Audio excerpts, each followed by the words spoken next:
Wow, these times.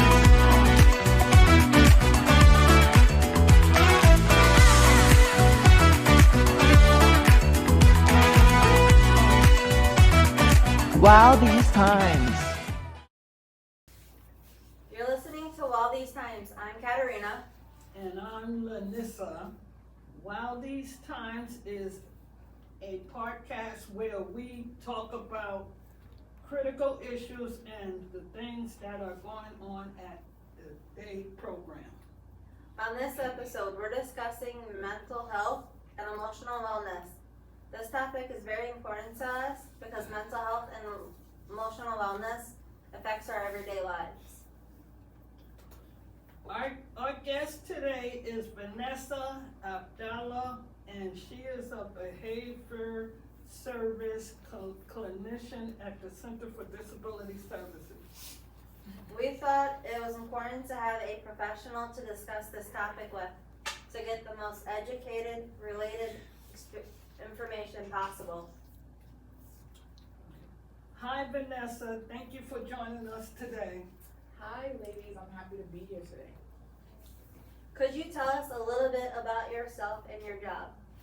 Well, a little bit about myself is I'm a mom, I love to travel, I love to bake, I also love a good TV show. And a little bit about my job is I'm the behavioral clinician, so I deal with behaviors, but not only that, I deal with helping staff, helping individuals, teaching, training, and trying to support people as best I can.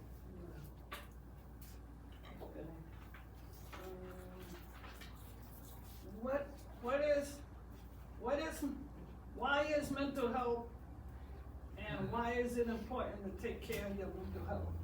So mental health encompasses a lot of things, right? It's our emotional, psychological, and our social well-being. That includes managing our emotions, interacting with others, helping us to think clearly, and helping us to feel good about ourselves. Mental health is so important to take care of because it helps your quality of life. You want to have a good life. So managing our emotions, expressing our feelings, connecting with others, taking care of ourselves is really important on increasing our happiness in our life. What are some causes of mental health disorders? There's many causes like stressful life situations, maybe health conditions, medical conditions, how you grew up, major life changes can all produce some mental health issues in our lives. Okay, if someone is struggling with their mental health, who could they go to for help?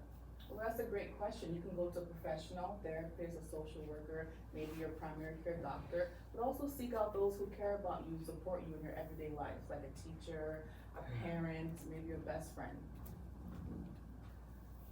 What is emotional wellness? So emotional wellness, that's our ability to understand and express our feelings and our emotions, right? So for example, if you have extreme frustration, you want to be able to express that in a way where it's not hurting you or someone else. Cool. Okay, what are some ways to stay emotionally well? Well, you want to make sure you're managing your stress, right? You want to make sure you're adding some physical activity into your life. It could just be a walk every other day.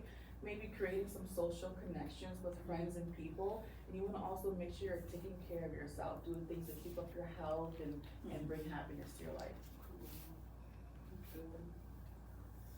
Could you give us some ideas of helpful coping skills for navigating uncomfortable emotions and mental challenges? Yeah, sure. You can do things like deep breathing, meditation. You can do things like journaling, connecting with support groups, going to therapy, right? Keeping up with your health. Things that bring you truly happiness. Vanessa, thank you for coming and sharing such helpful information with us today. Thank you. I really had fun and it was such an enjoyment. You've been listening to While These Times. Thank you for joining us. Thank you.